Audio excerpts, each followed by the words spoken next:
My grandmother lost her battle with brain cancer. She, along with hundreds of thousands of other people, didn't deserve to go through the misery and pain that cancer can cause. There were days where she did not get out of bed. There were days she couldn't eat or drink. During her fight, she never felt normal. She tried to stay positive, but the pain and nausea never went away. The doctor could not give any reasons why she got brain cancer. They did not believe it was hereditary. They did not think she was affected by any cancer-causing agent. They could give no reasonable explanation why she got it. Her cancer was rare, a glioblastoma that only 1 in 300,000 people get. And worst of all, there was no cure. Because of my grandmother's situation, I did my junior thesis on ways to prevent cancer. I wanted to learn as much as I could and try to figure out why she had to be the 1 out of 300,000 people to get it. Ever since then, I have always been interested in living a healthy lifestyle and learning more and more about nutrition and wellness. So to carry on this love of mine, I knew that I would want to do my senior thesis on something health-related, the gut-brain-skin axis. As we have grown up, we have all heard the saying, "You are what you eat." Although this is true, meaning you eat healthy, you are healthy. But with new research, the saying should be, "You are what you absorb." Because you're healthy because of what our bodies absorb into our bloodstreams, which affect your blood cells, which affects about everything else dealing with your body. And it all starts in the gut. It is becoming clear that our health is defined by the 100 trillion microorganisms that live inside of us, including 500 to 1,000 different species of bacteria. Various parts of our bodies contain a wide variety of microorganisms. However, the gut is known to outstand all the others with the largest amount and diversity of microorganisms. It is an essential part of our biology that supports many diverse deals with the variety of different species of microorganisms living in the gut and how evenly they are distributed. The gut microbes can have both beneficial and harmful effects on your health. Good bacteria can protect you against inflammation, and bad bacteria can lead to infections. The right kind and amount of microbes living in the gut is communicating with almost every area of your body, and they help us maintain good overall health. Our bodies are not just ours. They are home to a large collection of microorganisms. However, microbiota refers to all the different microorganisms that live in our particular environment. An example includes some microorganisms such as viruses and fungi, and also call the gut their home. These microorganisms provide many benefits like strengthening the digestive tract, providing vitamins, regulating the metabolism, and protecting you from bad bacteria that could cause illness. The gut microbiota is the total environment of your gut. However, the environment of the gut is unique for everyone.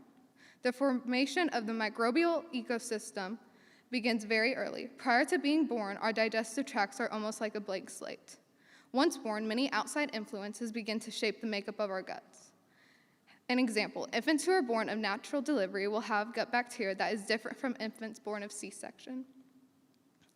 This is because the mother passes along bacteria to her child through natural delivery. Babies who have been breastfed versus babies who are fed with formula will also have different gut makeup. With current research, it is evident that the ratio of microbial cells outnumber human cells. The total weight of these gut microbes is 1 to 2 kilograms, similar to the weight of the human brain. The microbiome is an essential part of our ecosystem and plays a very important role in keeping us healthy. As more and more research has and continues to come out, we are learning that the gut could be a new frontier in medicine. That suggests that the microbiome is essential in human health and disease, and that the analysis will one day play a very important role in clinical practice. Over 2,000 years later, Hippocrates said that all disease begins in the gut. This is still true today. As scientific research continues to grow, the reports are focusing on the important role of intestinal microorganisms' influence on the human body and human behavior. As a vital component of the gut-brain axis, the gut microbiota heavily influences the development and function of the immune system, regulates the blood-brain barrier, and supports the development and function of the brain. Just as your brain can send butterflies to your stomach and blood to your face, causing you to blush, the gut can boost its state of alarm and calm your nervous system and ultimately change your mood or behavior. Your nervous system controls more than just your brain and spinal cord. The enteric nervous system produces more than 30 neurotransmitters and has more neurons than the spine. The ENS regulates the secretion of a variety of hormones and is involved in the functioning and perception of pain and discomfort in the GI tract. Chronic stress causes the muscles in the body to be in a more or less constant state of guardedness. When muscles are tense for long periods of time, this may trigger other reactions of the body and promote stress-related disorders. Stress is associated with changes in gut bacteria, which in turn can influence mood. It can affect gut-brain communication and may trigger pain, bloating, and other gut discomforts. Among these discomforts is a serious mental illness that afflicts many today: depression. Depression is a growing worldwide problem. It is estimated that 1 in 5 people will experience depression during their lifetimes. The old story of depression is said to be caused by a deficiency of neurotransmitters like serotonin. This has led to widespread treatment using selective serotonin reuptake inhibitors such as Zoloft and Prozac. However, a majority of the body's serotonin, the happy hormone, is made in the gut. In fact, 70% of the chemical nerve is made in the gut. As research continues, we are finding that depression is often a symptom of chronic inflammation located in the brain. We are all at risk for chronic inflammation because we are living at a time of evolutionary mismatch. Our modern lifestyles include eating foods that are processed without recognition. We are sitting inside offices and cars most of the day and are exposed to thousands of modern chemicals. Inflammation is the result of these conflicts. About 70% of our immune system is housed in the gut. So when the immune cells feel like there is a problem in the integrity of the gut lining, then they sound an alarm by spreading inflammation throughout the body. Chronic inflammation is where immune cells keep firing. Sometimes it can last from months to years. Science shows that chronic inflammation is at the root of some early diseases. Dr. Kelly Brogan says, "I've personally treated hundreds of patients diagnosed with depression whose bodies were on fire with chronic inflammation. My clinical success rates are so high because I recognize that depression is a symptom, not a disease, and I treat the cause, inflammation." Leaky gut has been linked to mental health conditions like depression. But what is a leaky gut? The cells lining the GI tract in our gut are joined together by proteins known as tight junctions. Under current conditions, these tight junctions can become loose, causing the gut lining to have larger openings or holes that increase intestinal permeability, allowing substances to leak into the bloodstream. Whether they move out or stay put, bacteria belong in the gut. But when a gut is leaky, a process called translocation of bacteria happens, where they release a toxic substance called endotoxin. The endotoxin sets in motion as an immune response. The response produces inflammatory proteins called cytokines and a substance called lipopolysaccharide. Cytokines are able to trigger depression by altering activity in the regions of the brain that control mood. Cytokines are actually used to treat some cancers and viral infections, which is why up to 45% of patients have depression while treating cancer. Your gut is linked to your overall health, and that includes your skin health. The skin performs functions including protection from external environment, temperature regulation, water retention, synthesis of vitamin D from sunlight, and much more. The skin is the largest and fastest growing organ in the human body. It comprises about 15% of total body weight. It is so complex that in every inch of skin, there are about 650 sweat glands, 20 blood vessels, 60,000 melanocytes, and 1,000 or more nerve endings. The skin is an organ that undergoes constant renewal. Effective epidermal turnover is a process by which the skin regenerates itself, so constant that the skin you see on your body today will be gone and replaced by new cells in about a month. Researchers that date back to the 1930s started figuring out that there was a connection between the gut and skin. The skin is the body's largest organ, and just like the gut, it's made up of tiny living microorganisms. These microorganisms fight off harmful bacteria and keep your body's bacteria balanced, maintain our immunity, and keep us in good overall health. The skin's trillions of microorganisms make up its very own microbiome too, just like the gut does. Microbiomes of the skin and gut work together within a direct connection, which we call the gut-skin axis. Our skin is one of the main communicators to inform us that something may be off balance internally. Our skin is a mirror to our health of our entire body. About 85% of adults and young adults between the ages of 12 and 25 are affected by acne. It rates the 8th most common medical disorder worldwide. Acne occurs when the skin produces too much sebum, in which clogs the pores and hair follicles. Excess skin cells line the inside of the hair follicle. This blocks the sebum from being excreted. When this clogging occurs, bacteria grow, signaling inflammation from your body's immune system to occur. And when it comes to acne, it very often points to an imbalance of gut bacteria like SIBO. SIBO stands for small intestinal bacterial overgrowth and occurs when too many bacteria end up in the small intestine. The main cause of SIBO is low stomach acid. Many people with acne have low stomach acid. A coincidence? I think not. Normally, the small intestine is home to a small number of bacteria. Most of your gut bacteria are supposed to live in your large intestine. However, when there's an overproduction of bacteria that have already started to colonize in the small intestine, you can experience unpleasant symptoms like acne, leaky gut, and inflammation. An increase in inflammation from SIBO will lead to a higher chance of developing acne. To heal the skin, it is essential to heal the gut. If gut health is such an important factor in keeping your skin and brain healthy, then why are hormones still a factor in acne and mood shifts? Hormones play a big factor in everyday lives. Hormones are chemical messengers that are produced in organs such as ovaries and thyroid glands. They are referred to as messengers because they are made in one organ, and they travel through the body via blood and other bodily fluid to other organs and tissue that modify and control bodily functions. Hormones are in so many of your body's system and regulate a lot of what your body does. Hormonal acne is a type of acne that forms as a result of changes in the levels of hormones your body produces. Normal sebum production keeps your skin fresh, smooth, and healthy. However, when hormones signal to your body to increase its sebum production, the extra sebum can clog hair follicles and cause you to develop acne. So what is the hormone that is causing hormonal acne? Well, male hormones could be causing your problems. Women have small amounts of male hormones, such as testosterone, going throughout their body. However, although they may cause those annoying pimples to pop up, they're essential from everything from your energy levels to your strength and fitness. Hormones have a very delicate balance in the body. Even a small increase of one hormone can have a noticeable effect on your health and appearance. Your gut does have an effect on your brain, and if that's the case, then why do I still feel mood shifts? The human brain relies on proper hormone balance in order to function properly. Concentrations of estrogen, progesterone, testosterone, and other hormones can be higher in the brain than in the bloodstream. Estrogen is not only responsible for the sexual and reproductive development in women, but also has a profound impact on gut health. As more and more research is done, we are seeing estrogen's positive effect on learning, memory, and mood. Too little estrogen in the system can result in difficulty concentrating and mood swings. Too much estrogen can result in altered sleep patterns, weight gain, headaches, memory problems, and a slowed metabolism. Progesterone could also be having an effect on depression. When progesterone is broken down, its metabolites become active in the brain, and it appears they bind to a system called the GABA-A receptor. The GABA is a part of the brain system that allows us to fine-tune our moods, thoughts, and actions.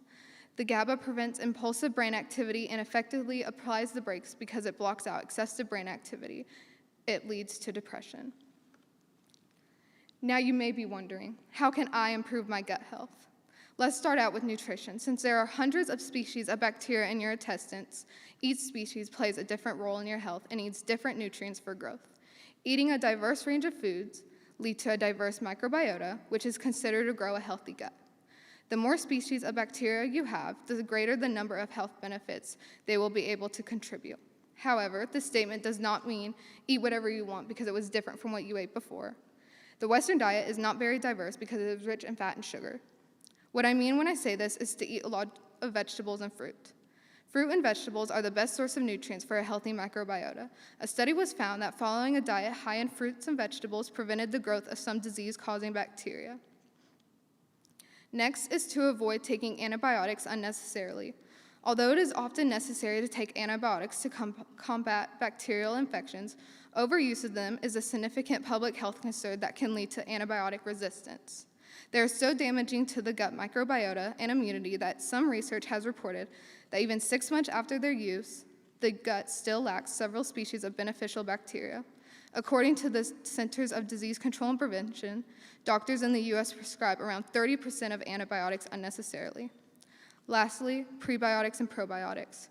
Prebiotics are naturally occurring non-digestible food components that are linked to promoting the growth of healthful bacteria. Health benefits of taking prebiotic supplements include weight loss, immune function, and fiber for digestive health. Probiotics are the good bacteria live cultures that are not naturally found in your gut. These active cultures help change or repopulate intestinal bacteria to help balance gut flora. This functional component may boost immunity and overall health. Taking a probiotic supplement can help restore and maintain microbiome balance and diversity. Some health benefits include gut-brain support, positive mood, and immune function. Mankind is dual-natured. Man is body, and man is soul. So it follows that the ideal man is both moral and physically fit. As 1 Corinthians 6:19-20 states, "Do you not know that your bodies are temples of the Holy Spirit, who is in you, whom you have received for God? You are not your own, you were bought at a price. Therefore honor God with your bodies." The Christian must also take care of their bodies, since it is not only theirs to inhabit, but also the property of God. Thank you.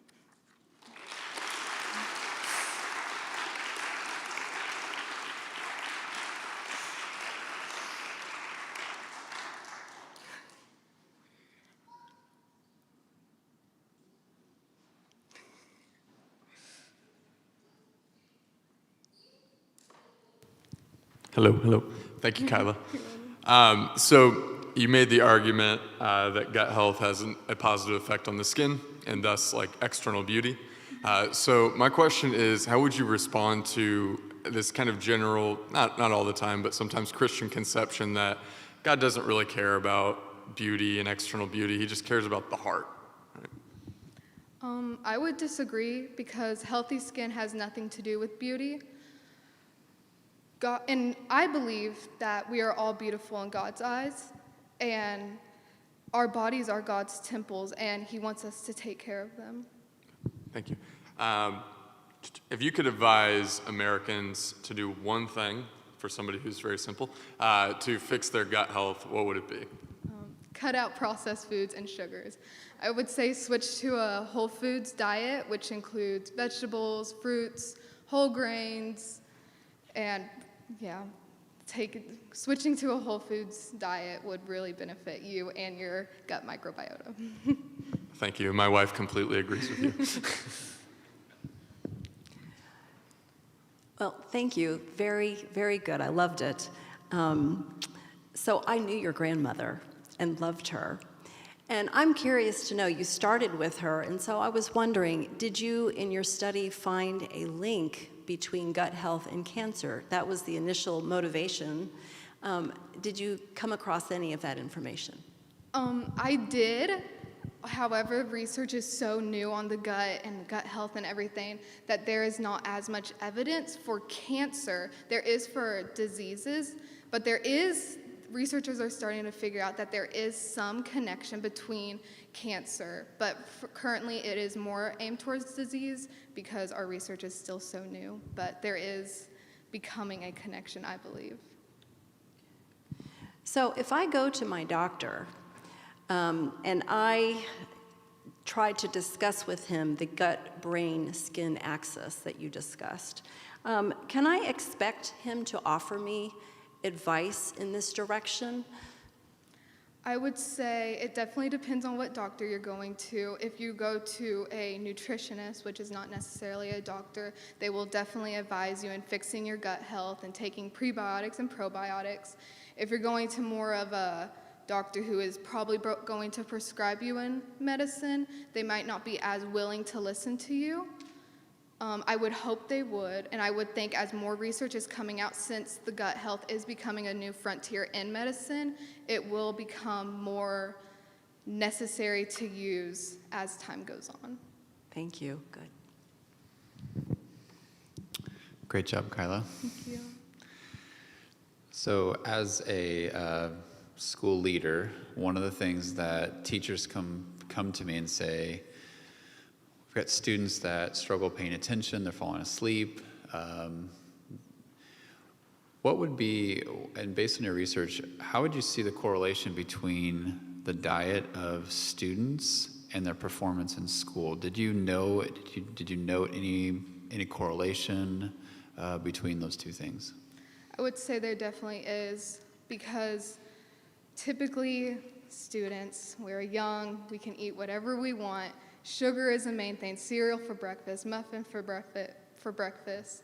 And there definitely is, because children eat so much sugar, it will definitely affect your gut, which will influence your mood and maybe how tired you are throughout the day.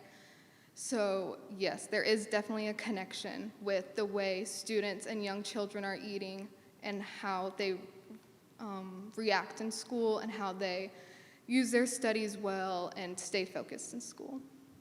Great. Carla, great job. Congratulations. Way to go.